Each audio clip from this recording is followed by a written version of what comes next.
예수님께서 하신 말씀들은 너무나 쉽고 분명하지만 깊은 의미가 있는 말씀들이었습니다. 예수님께서 많은 무리들을 향해서 하셨던 말씀들은 너무나 쉽고 분명하지만 삶에 큰 영향을 미치는 주옥과 같은 말씀이었습니다.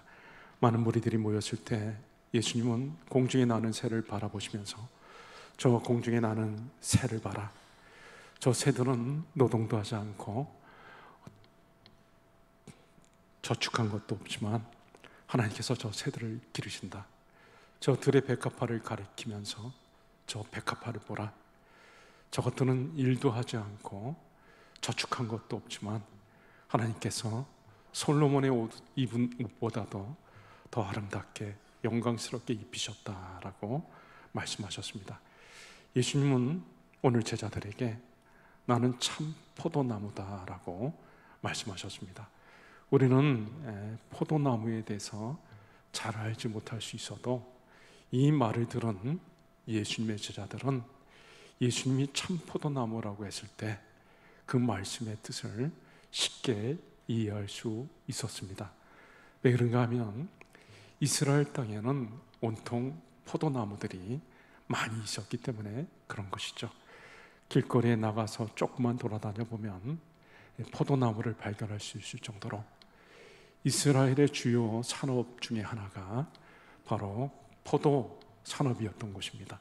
그래서 제자들을 비롯해서 이스라엘 사람들은 포도나무가 어떤 나무인지, 자기들의 삶에 포도나무가 어떤 영향을 미치는지를 잘 알고 있었습니다. 제가 조금 이해를 돕기 위해서 포도나무가 이스라엘 사람들에게 어떤 의미가 있는지를 잠깐 말씀드리고자 합니다.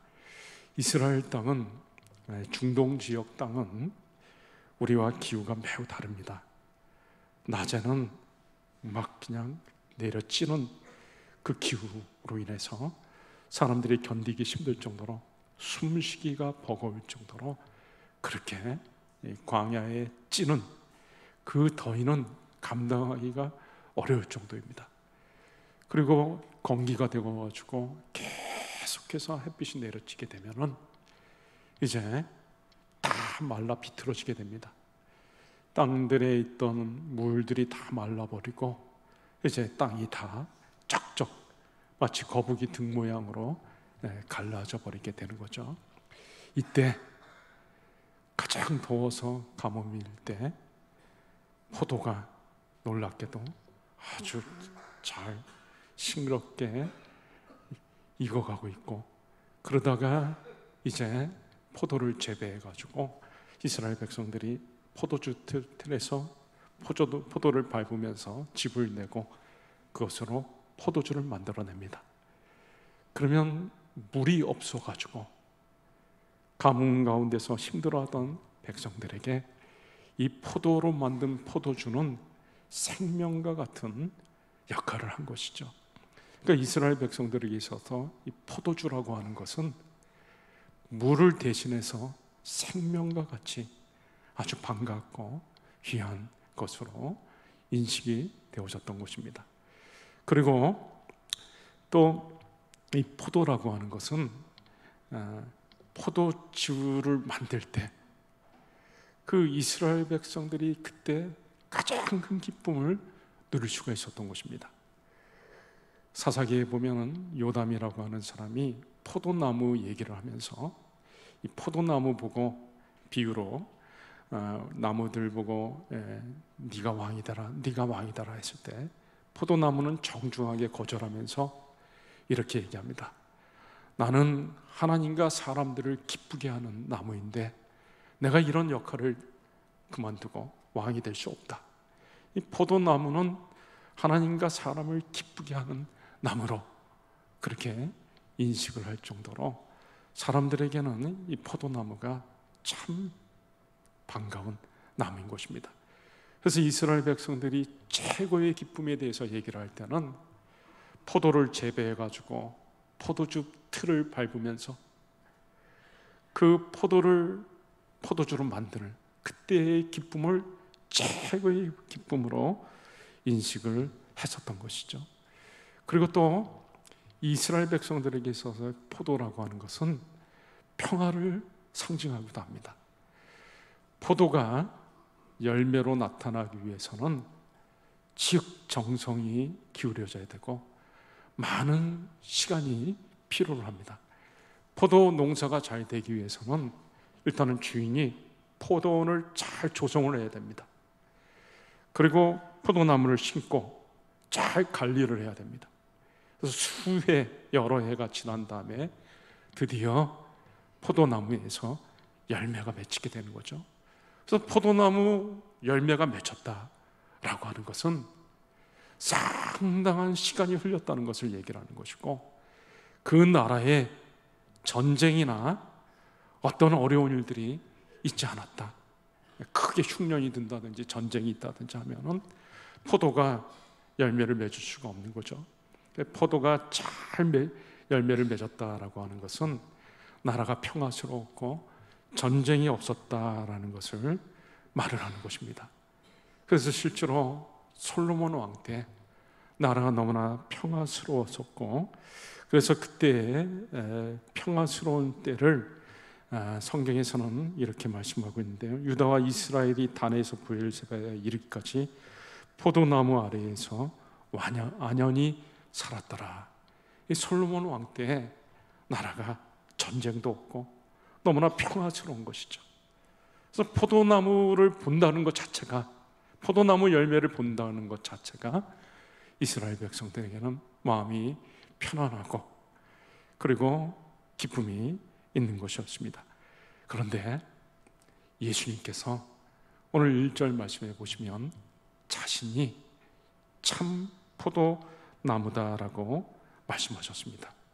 이것은 바로 예수님께서 우리의 생명이 되는 것을 말을 하고 있는 것입니다. 예수님께서는 언제나 사람들을 향해서 자신이 생명인 것에 대해서 말씀했습니다. 나는 길이요 진리요 생명이니 나로 말미암지 않고는 아버지께로 올 자가 없느니라. 자신이 하나님 아버지께로 이르는 유일한 생명인 것을 말씀했습니다. 그래서 예수님이 참 포도나무다 했을 때 참이라고 하는 말은 유일한이란 뜻을 가지고 있는 것입니다. 시편 23편에 의의 길로 인도하시는도다라고 했을 때 그 의의 길이라고 하는 것도 불의한 길의 반대로서 옳은 길이라는 뜻이 아니라 푸른 초장으로 쉴만한 물가로 가는 유일한 길을 의미하는 것처럼 예수님이 참 포도나무, 내가 참 포도나무다라고 하는 것은 거짓나무라는 뜻이 아니라 바로 유일한 생명, 영원한 생명을 주는 나무다라는 것을 말씀한 거죠. 예수님이 이 땅에 오실 때의 모습은 너무나 보잘것없는, 이사야 53장에 마른 땅에 비틀어진 연한 순과 같이 보잘것없어가지고, 예수님의 모습은 사람들이 보기에도 별 볼 일 없었습니다. 그래서 사람들이 예수님을 핍박하기도 하고 십자가에 못 박아 죽기까지 했던 것이죠. 모양도 별로고 그렇게 보잘것없어 보였던 예수님이 십자가에 달려 죽으시고 나서 많은 사람들을 하나님 앞으로 이끌고 영원한 생명을 얻게 하셨습니다. 바로 예수님 자신이 생명이셨기 때문에, 그래서 예수님을 믿는 자들에게 영원한 생명을 주실 수가 있었던 것입니다. 하나님이 세상을 이처럼 사랑하사 독생자를 주셨으니 이는 저를 믿는 자마다 멸망치 않고 영생을 얻게 하려 하심이라. 예수님이 유일한 영생의 길이 되는 것이고, 예수님을 믿는 사람들은 누구나 할 것 없이 영원한 생명을 얻었던 것입니다. 바울 사도는 한마디로 얘기를 해서 잘 나가던 사람이었습니다. 빌립보서 3장에 보면 바울 사도가 자기 자신에 대해서 잠깐 피력하고 있는 모습이 나오는데 뭐라고 자기를 표현했냐면, 나는 태어난 지 8일 만에 할례를 받았고 이스라엘 족속이고 베냐민 지파고 히브리인 중에 히브리인이고 율법으로는 바리새인이요 열심히 교회를 핍박하고 율법의 의로는 흠이 없는 자로다. 자기 자신을 무려 7가지를 가리켜서 말을 합니다. 자기는 태어난 지 8일 만에 할례를 받았다. 그 이스라엘 사람들의 그 자부심이라고 하는 것은 그 할례, 정통 유대인들, 정통 이스라엘 사람들이 할례를 받았죠. 그리고 자기는 이스라엘 족속이고 초대 사울 왕을 배출했던 베냐민 지파 사람이고 히브리인 중에 히브리인, 진짜 자기는 정통성을 가진 이스라엘 사람이다. 그리고 자기는 율법으로도 뛰어난 학자이고 바리새인이고 율법의 의로는 흠이 없는 자다. 한마디로 얘기를 하면은 진짜 잘 나가는 사람, 지금 시대의 얘기를 하면은 진짜 잘 나가는 사람이 바로 바울이었던 것입니다. 근데 이 사람이 자기가 자랑할 만한 것이 7가지나 있는데도 불구하고 그 자랑하던 것들을 다 내려놓습니다. 왜 내려놨을까요? 그가 예수님을 만났기 때문에 그렇습니다. 사울아 사울아 어찌하여 내가 나를 핍박하느냐. 그는 예수님을 알지 못하고 예수님을 핍박하던 사람이었습니다. 예수 믿는 자들을 다 잡아다가 감옥에 가두고 때리던 사람이었죠. 그런데 그가 예수님을 만나고 예수님이 어떤 분인지를 알았고 예수님의 십자가가 어떤 의미인지를 알았고 예수님의 십자가가 많은 사람들을 살리는, 많은 사람들에게 생명을 주고 영원한 생명을 주는 하나님의 사랑의 징표인 것을 알고 나서 바울은 자기가 그렇게 자랑했었던 7가지를 다 내려놓습니다. 다 십자가 앞에 내려놓고 그는 오직 예수님만을 자랑하는 삶으로 바뀌었습니다. 왜 바울이 그렇게 자기가 자랑하던 7가지 것들을 다 내려놓을 수가 있었는가? 그것들은 하나같이 사람들에게 생명을 주지 못했기 때문에, 율법으로도 사람이 생명을 얻지 못하고 그 어떤 것으로도 사람이 영원한 생명을 얻을 수가 없는데 오직 예수님의 십자가만이, 예수님만이 유일한 생명을 주시는 분인 것을 알았기 때문에 그는 다른 것들을 다 내려놓을 수가 있었던 것입니다. 여러분, 예수님 말고 다른 것에는 생명이 없습니다. 죽은 것들은 변화가 일어나지 않습니다. 여러분, 죽은 나무에다가 아무리 물을 주고 가꾼다고 해도 꽃이 피지 않습니다. 오히려 나무가 썩는 것이죠. 생명이 없는 것들은 어떤 변화도 일어나지 않습니다. 그림 속에 있는 떡이 너무나 맛있어 보여도 우리가 그 떡을 먹을 수도 없고 우리의 배고픔을, 굶주림을 해결해 줄 수도 없습니다. 조화는 아무리 예뻐 보여도 꽃을 피우지 못합니다. 오직 예수님이 우리의 생명이 되셔서 우리에게 참된 변화를 주고 우리의 삶 속에 아름다운 영향력을 끼쳐주는 것입니다. 예수님은 뜨거운 정오 시간에 물을 길러온 여인에게 네가 이렇게 살지만 내가 누구인 줄 알았으면 이제부터는 생수를 공급받을 것이고 그리고 목마르지 않는 영원한 생수를 얻게 될 것이다. 이 여인이 예수님을 만나고 나서, 생명 되신 예수님을 만나고 나서 삶이 변화가 일어났습니다. 여러분, 오직 예수님 안에 생명이 있습니다. 오직 예수님 안에 영원한 생명이 있습니다. 그리고 예수님은 우리의 기쁨이 되십니다. 오늘 11절, 우리가 읽지는 않았지만 여기 11절 말씀을 잠깐 여러분이 보시면, 내가 이것을 너희에게 이름은 내 기쁨이 너희 안에 있어 너희 기쁨을 충만하게 하려 함이라. 예수님께서 이 포도나무 비유의 말씀을 하시는 것은, 제자들에게 하신 것은 내 기쁨이 너희 안에 있어 너희 기쁨을 충만하게 하려는 것이라. 지금 예수님에게 뭐가 있다 그랬죠? 기쁨이 있다 그랬습니다. 예수님에게는 충만한 기쁨이 있어가지고 제자들로 하여금 이 충만한 기쁨을 누리게 하신다라고 말씀하고 있습니다. 여러분, 예수님이 우리의 기쁨이 되십니다.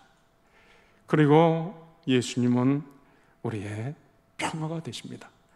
예수님이 자신을 참 포도나무라고 말씀하셨을 때, 그것은 예수님이 바로 우리의 평화가 되시는 것을 말하는 것입니다.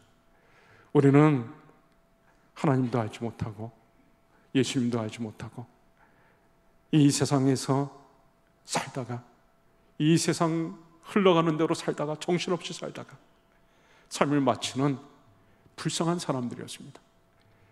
그런데 하나님과 원수되고 하나님을 찾지도 않고 하나님 앞에 나오지도 않는 그런 우리들을 불쌍히 여기셔서 하나님께서 우리 죄를 사하시려고 예수님을 이 땅에 보내셨고, 예수님께서는 화목제물이 되셔가지고 하나님과 우리 사이에 막혔던 담을 헐어버리셨습니다. 그리고 예수님은 우리의 평화가 되셔서 예수님의 사랑으로 다른 사람과 하나가 될 수 있도록 우리에게 이끌어 주셨고, 날마다 예수님의 평안을 누리게 하셨습니다. 여러분, 예수님이 우리의 생명이 되시고 기쁨이 되시고 평화가 되시는데도 불구하고 우리가 생명을 누리지 못하며 사는 것은 참으로 안타까운 일입니다. 예수님이 우리의 기쁨이 되시는데도 불구하고 우리가 기쁨을 누리지 못하며 살아가면 그것은 참으로 불행한 일인 것입니다. 예수님이 우리의 생명이기 때문에 생명은 변화가 있습니다. 꿈틀꿈틀거립니다. 예수님이 우리의 생명이 되시면 우리의 삶 속에 계속해서 역동적인 일들이 일어나고 변화가 일어나야 되는 거죠. 근데 우리 삶에 변화가 일어나지 않고 어떤 영향이나 이런 것들이 없으면 그는 우리가 생명을 누리지 못하는 것과 같습니다. 우리가 예수님을 믿는데도 불구하고 우리의 삶에 기쁨이 없으면 이거는 지금은 정상적인 신앙생활이 아닌 것입니다. 예수님은 예수님의 기쁨이 충만하기를 원하셨던 거죠. 적당히 기쁜 것이 아니라 날마다 기쁨을 누리면서 살기를 원하십니다. 그리고 우리가 날마다 예수님의 평화를 누리며 살기를 원하는 것이죠. 여러분, 이제 말씀을 결론 부분으로 들어가세요. 예수님이 우리의 생명이 되시고 우리의 기쁨이 되시고 우리의 평화가 되시면 우리는 날마다 예수님 앞에 나아갈 때 생명을 누리게 됩니다. 생명이 있는 것들은 변화가 일어납니다. 나무들은 열매를 맺고 꽃을 피우고 아이들은 생명이 있을 때 자라나갑니다. 우리가 예수님의 생명을 누릴 때 날마다 우리 삶 속에 변화가 일어나는 것이죠. 나 이제 주님의 새 생명 얻은 몸, 옛것은 지나고 새 사람이로다. 그 사랑 내게서 해같이 빛난다. 영생을 누리며 주 안에 살리라. 오늘도 내일도 주 함께 살리라. 여러분, 예수님이 우리의 생명이 되실 때 우리 삶 속에 변화가 계속해서 일어나고 우리 삶 속에서 꿈틀꿈틀거리는 역동적인 일들이 계속해서 일어나는 거예요. 여러분, 새벽마다 새벽에 나와 기도하러 오시는 분들이 있죠. 새벽에 왜 나와서 기도를 할까요? 세상 사람들이 볼 때는 거의 미친 사람들입니다. 새벽 5시에 나와서 기도를 하는 거예요. 왜 새벽 5시에 나와서 기도를 합니까? 이거는 설명이 예수님이 유일한 생명이 되시기 때문에, 예수님이 유일한 생명이 되시고 예수님이 생명이 되시기 때문에 우리가 생명 되신 예수님으로 인해서 변화되어지고 꿈틀꿈틀 되어지는 이런 일들이 계속해서 일어나기 때문에 새벽 5시에 이 자리에 나와서 기도를 하게 되는 것입니다. 예수의 이름만 들어도 흥분이 되고 가슴이 뛰는 것은 예수님이 생명이 되기 때문에 그런 것입니다. 저도 오늘 새벽 4시 좀 넘어서 교회에 와서 기도를 했습니다.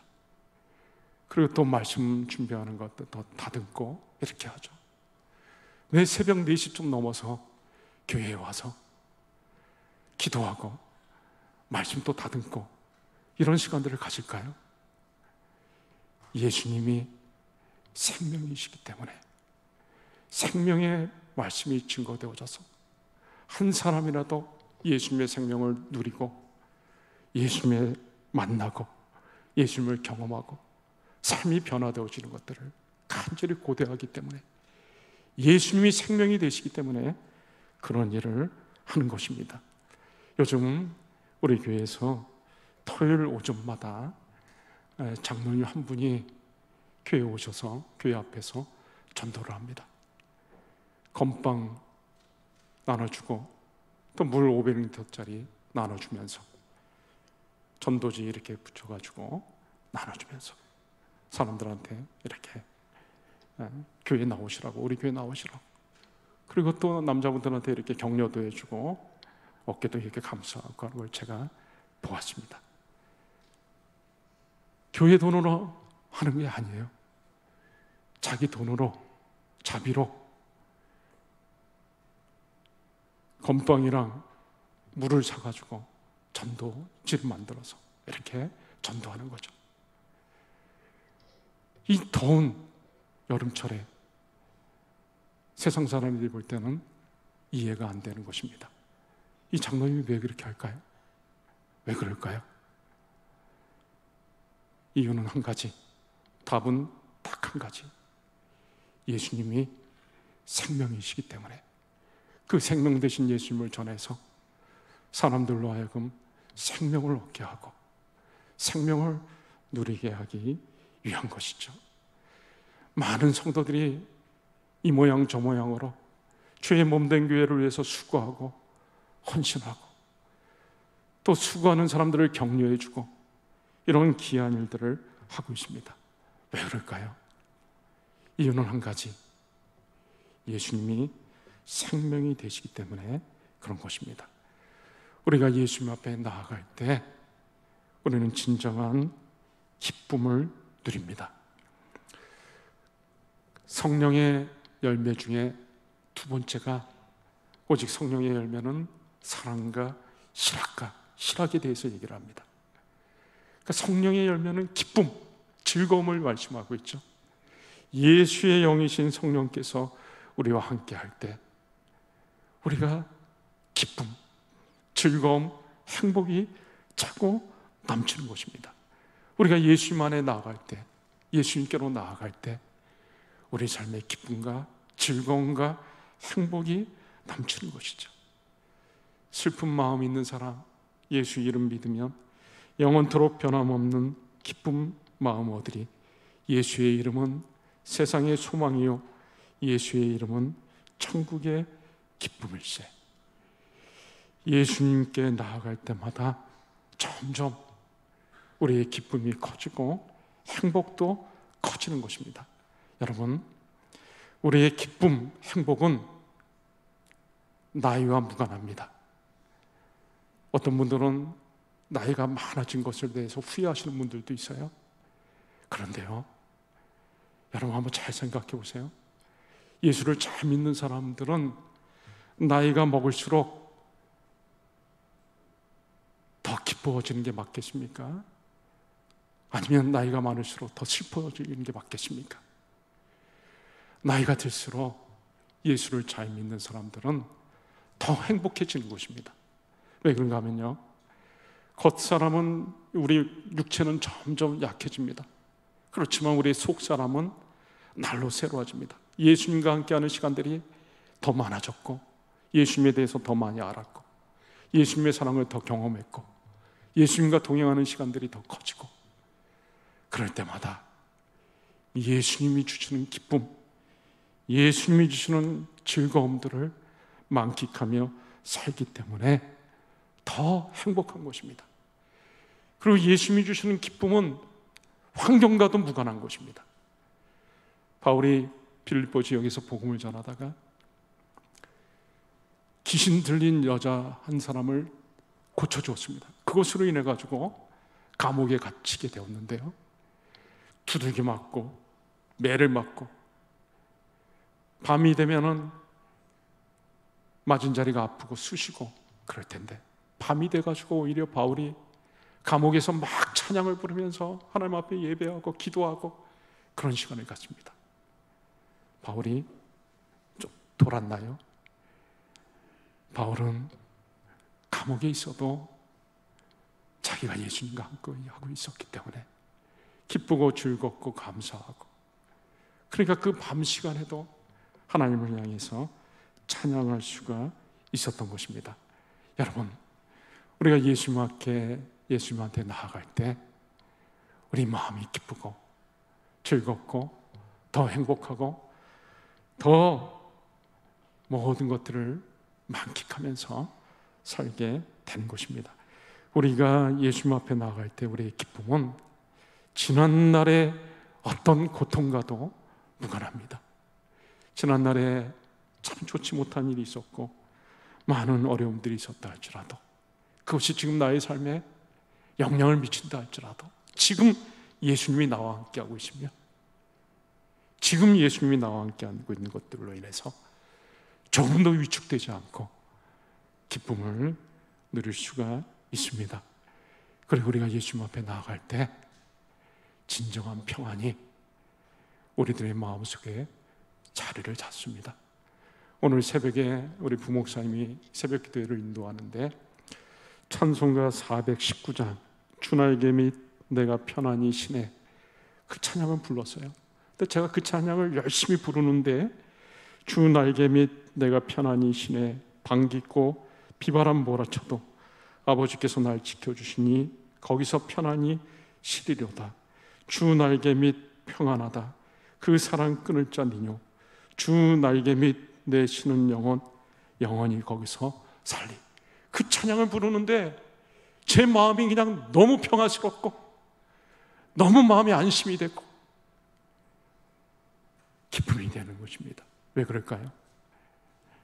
예수님께서 우리의 평안이 되시기 때문에, 우리의 평화가 되시기 때문에 예수님 앞에 나아갈 때마다 생명을 누리고 기쁨을 누리고 평화를 누리는 것입니다. 이제 말씀을 맺습니다. 여러분, 예수님은 참 포도나무입니다. 참 포도나무는 생명, 기쁨, 평화, 이 세 가지인 것입니다.